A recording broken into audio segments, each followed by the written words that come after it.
Assalamualaikum warahmatullahi wabarakatuh. Waalaikumsalam warahmatullahi wabarakatuh.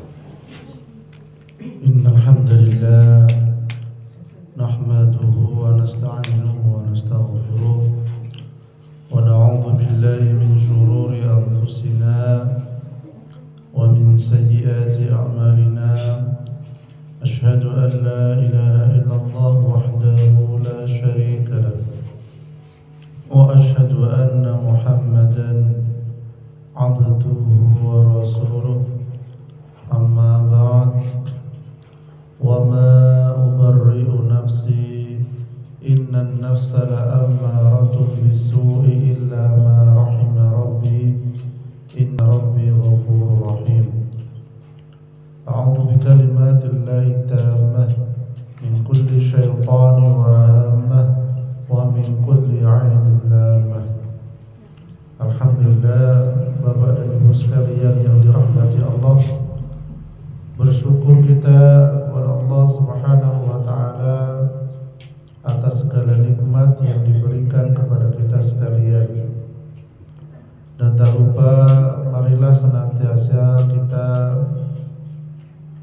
bersolawat atas Nabi kita Muhammad sallallahu alaihi wasallam. Bapak Ibu sekalian yang dirahmati Allah, pada kesempatan ini termasuk awal di bulan Dzulhijjah gitu saja. Ya. Al-2. Kenapa? 2 subuh. Ya. Hari yang kedua sekarang ya. Jadi amalan apa yang disyariatkan ketika awal di bulan Dzulhijjah ya. Yang pertama jelas yaitu melaksanakan ibadah haji dan umroh. Disampaikan dalam hadis, dari umroh ke umroh adalah tebusan dosa-dosa yang dikerjakan di antara keduanya, dan haji yang mabrur balasannya tiada lain adalah surga. Ya, semoga Pak Yono sekeluarga ya, Bu Soleh sekeluarga Allah berikan haji yang mabrur. Amin. Dan saudara-saudara kita pun yang berangkat, tetangga kita siapapun mereka, semoga Allah berikan haji yang mabrur ya. Kemudian yang kedua, amalan yang disyariatkan di bulan Dzulhijjah ya, yaitu berpuasa selama hari-hari tersebut ya. Berpuasa sunnah ya. Atau pada sebagiannya, terutama yang terakhir berpuasa Arafah ya. Jadi saya dianjurkan silakan ya berpuasa panjenengan pada 10 awal di bulan Dzulhijjah ini. Disampaikan bahwa dalam hadis, puasa ini adalah untukku dan akulah yang akan membalasnya. Sungguh dia telah meninggalkan syahwat, makanan dan minuman semata-mata karena aku, kata Allah. Kemudian diriwayatkan dari Abu Sa'id Al-Khudri radhiyallahu an, Rasulullah sallallahu alaihi wasallam bersabda, tidaklah seorang hamba berpuasa sehari di jalan Allah, melainkan Allah pasti menjauhkan dirinya dengan puasanya itu dari api neraka selama 70 tahun. Jadi puasa sehari ya, di jalan Allah itu menjauhkan apa? Dari api neraka selama 70 tahun. Hadis muttafaqun alaih. Jadi sangat besar pahalanya, puasa sehari aja menjauhkan dari api neraka selama 70 tahun. Kemudian diriwayatkan oleh Imam Muslim dari Abu Qatadah rahimahullah bahwa Rasulullah sallallahu alaihi wasallam bersabda, berpuasa pada hari Arafah karena mengharap pahala dari Allah melebur dosa-dosa setahun sebelum dan sesudahnya. Okay. Jadi puasa Arafah itu pahalanya apa? Melebur dosa-dosa setahun sebelum dan sesudahnya. Nah ini ageng napa boten? Besar ya. Tapi utamanya niki dosa-dosa kecil ya. Kemudian yang ketiga adalah keutamaan bulan Dzulhijjah ya di awal, yaitu dianjurkan kita takbir dan zikir pada hari-hari tersebut. Jadi boten napa-napa panjenengan baca takbir Allahu Akbar, Allahu Akbar, Allahu Akbar. Tidak apa-apa sambil jalan takbir ya. Sambil tidur ya takbir. Sebagaimana firman Allah Ta'ala, dan supaya mereka menyebut nama Allah pada hari-hari yang telah ditentukan. Para ahli tafsir menafsirkannya dengan 10 hari dari bulan Dzulhijjah. Karena itu para ulama niku menganjurkan untuk memperbanyak zikir pada hari-hari tersebut. Berdasarkan hadis dari Ibnu Umar radhiyallahu anhu, maka perbanyaklah pada hari-hari itu tahlil, takbir dan tahmid. Imam Bukhari rahimahullah menuturkan bahwa Ibnu Umar dan Abu Hurairah radhiyallahu anhu keluar pasar pada 10 hari tersebut seraya mengumandangkan takbir, lalu orang-orang pun mengikuti takbirnya.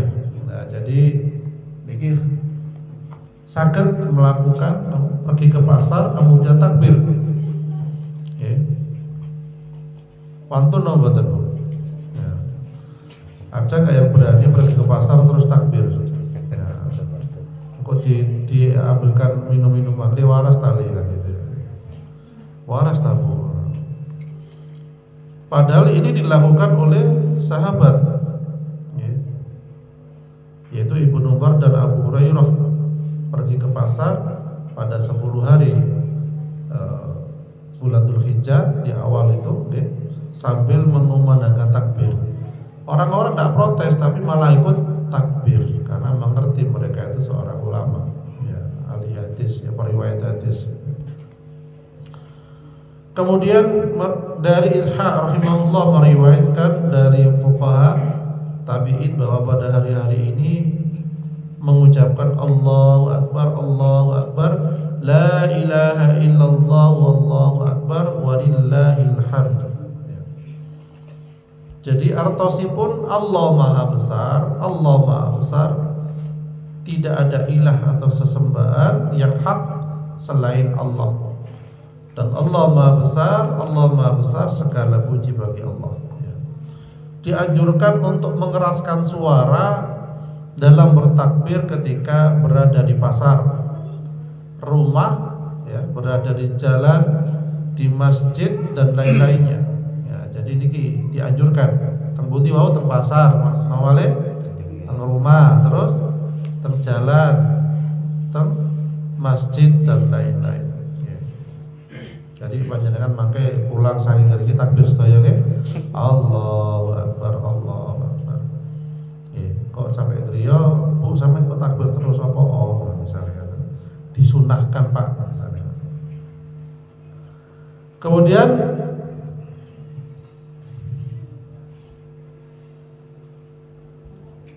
yang keempat adalah taubat serta meninggalkan segala maksiat dan dosa. Sehingga akan mendapatkan ampunan dan rahmat ya. Karena maksiat adalah penyebab terjauhkan dan terusirnya hamba dari Allah. Dan ketaatan itu penyebab dekat dan cinta kasih Allah kepadanya. Ya, disebutkan dalam hadis dari Abu Hurairah radhiyallahu an bahwa Rasulullah sallallahu alaihi wasallam bersabda, sesungguhnya Allah itu cemburu, dan kecemburuan Allah itu manakala seorang hamba melakukan apa yang diharamkan Allah terhadapnya. Jadi ketika seorang hamba melakukan perbuatan yang haram, Allah ini pun apa? Cemburu ya. Kemudian yang kelima adalah banyak beramal soleh. Apa? banyak beramal soleh seperti apa? Sholat, sedekah, jihad, termasuk membaca Al-Quran, amar ma'ruf nahi mungkar dan lain-lainnya. Sebab amalan-amalan tersebut pada hari itu dilipat gandakan pahalanya. Bahkan amal ibadah yang tidak utama bila dilakukan pada hari itu akan menjadi lebih utama dan dicintai Allah daripada amal ibadah pada hari lainnya. Jadi meskipun merupakan amal ibadah yang utama, sekalipun jihad yang merupakan amal ibadah yang amat utama, kecuali jihad orang yang tidak kembali dengan harta dan jiwanya. Jadi sampai-sampai menyamai jihad.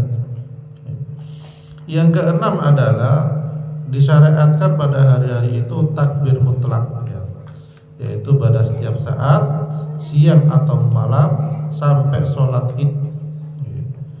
Dan dianjurkan juga pula takbir muqayyad, yaitu yang dilakukan setiap selesai sholat fardu yang dilaksanakan dengan berjamaah. Ya, sholat fardu, ya takbir. Ya. Bagi selain jamaah haji mulai dari sejak fajar hari Arafah, dan bagi jamaah haji dimulai sejak zuhur hari raya Kurban, terus berlangsung hingga sholat asar pada hari tasyrik.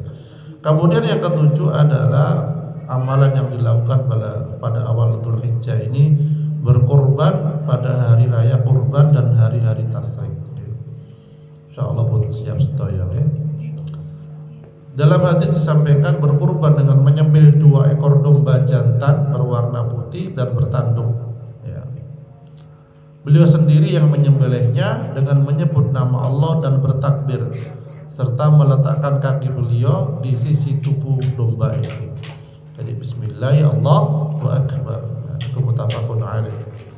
Kemudian yang ke-8, yang berkorban dilarang mencabut atau memotong rambut dan kuku. Ya, bagi yang mau berkorban itu dilarang apa? Mencabut, memotong rambut dan kuku. Nah, ini sebaiknya tidak dipotong.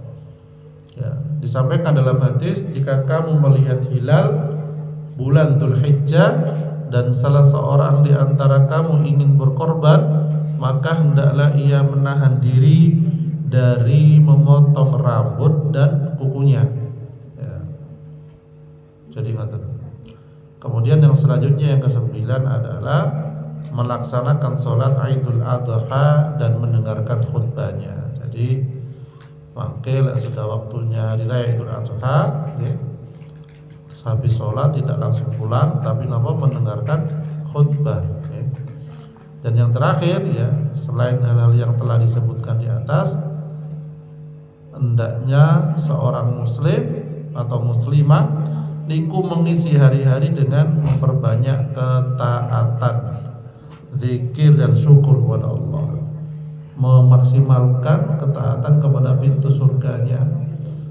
Seorang anak kepada orang tuanya, seorang istri kepada suaminya, memaksimalkan agar kita mendapat pahala surganya Allah Subhanahu wa taala.